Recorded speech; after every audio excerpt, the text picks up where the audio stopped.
meet again in thunder, lightning, or in rain. A plague of both your houses! Is he gone and has nothing? And to the elements be free and fare thee well!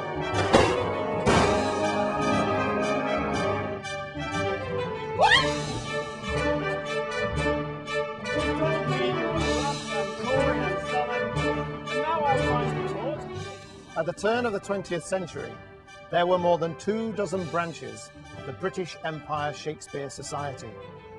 And now, although that society has long since gone, here it's time to celebrate 100 dramatic years of the Bard's work in Derby.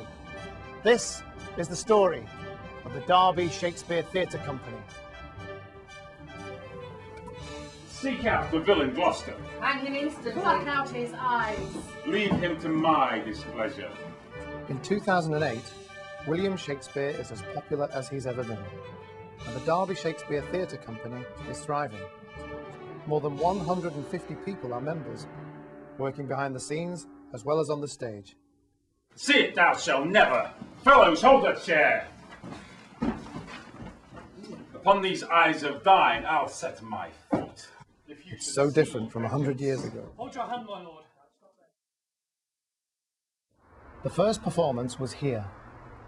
In 1909, this building on Uttoxeter New Road was the Diocesan Training College. The principal was the Reverend Canon Alfred Bater, who was also chairman of the Shakespeare Society Committee. On Wednesday, May the 12th, he arranged for 16 eager thespians to perform scenes from As You Like It. The first full-length play was The Tempest, and that was performed at the Midland Railway Institute, opposite the station. Like many historic buildings in the city, it's now a bar. The Merchant of Venice and The Taming of the Shrew followed, before the war put a stop to the Society's activities. It wasn't until 1920 that the Society trod the boards again, when two members became very prominent. Alfred Goody, an early stalwart of the Society, allowed a room above the stables behind his house in Ashburn Road to be used as a rehearsal room. The Society used the loft, as it became known, for the next 2 decades. Alfred Goody, does everyone remember him? As large as life, patron of the arts, never seen without knee breeches and socks. And in the autumn of that year, George Revel produced The Merry Wives of Windsor. It filled the Temperance Hall on Curzon Street for 3 nights. It was the first of no fewer than 50 plays that he produced for the Society. Oh, I didn't dare approach him. He was a very fearsome man from my point of view, on a very short fuse, with his own ideas of what was what in the Society, as far as I was concerned. But this, of course, was in 1950, which was a bit after Noetic. He regularly reduced the cast of peers. Yes. Yes. And saying things to a friend of mine who has a lovely plangent voice. Oh, would you mind talking as though you were not on the hockey field, Doris? You may be wondering what this building has to do with William Shakespeare. It's now a Chinese restaurant. Before that, a nightclub. Yet in the 1930s, this had the biggest auditorium outside of London, holding up to 2,000 people. It certainly lived up to its name, the Grand Theatre.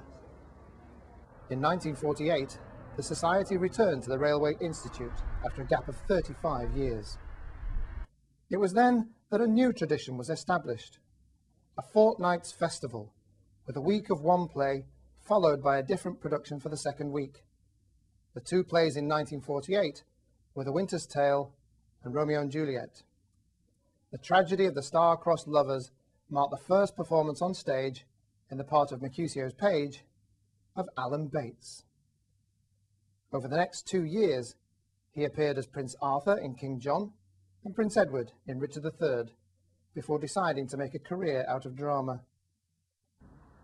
1964 was the year when the company took the major decision to buy its own headquarters.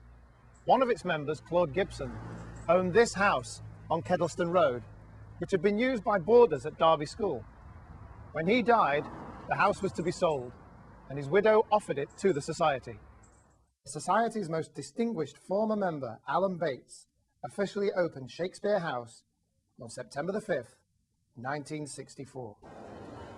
The company needed a bigger venue to showcase its productions, and in 1987, the committee decided there was only one place to go, the new playhouse at the Eagle Centre. A Shakespeare play was produced on the main stage, whilst other playwrights' works were tackled in the studio. Ben Jonson's 17th century comedy Volpone was the first play performed in the studio. Then 4 months later, Twelfth Night took to the main stage. The company had produced the occasional play outdoors at locations including Locker Park at Spondon and Mark Eaton Park. But 1991 proved a focal point in its history, an invitation to take a production to the stunning Minack Theatre in Cornwall. It was, in fact, a remarkable woman from Spondon, Rowena Cade, who built much of the theatre with her bare hands in the side of a cliff at Porthcurno. Every other year, the company took one of its productions to Minack, but members didn't go in 2001. That was because the theatre invited Derby Shakespeare to go the following year to perform the 70th anniversary production of The Tempest. That was the first play ever staged at the Minack.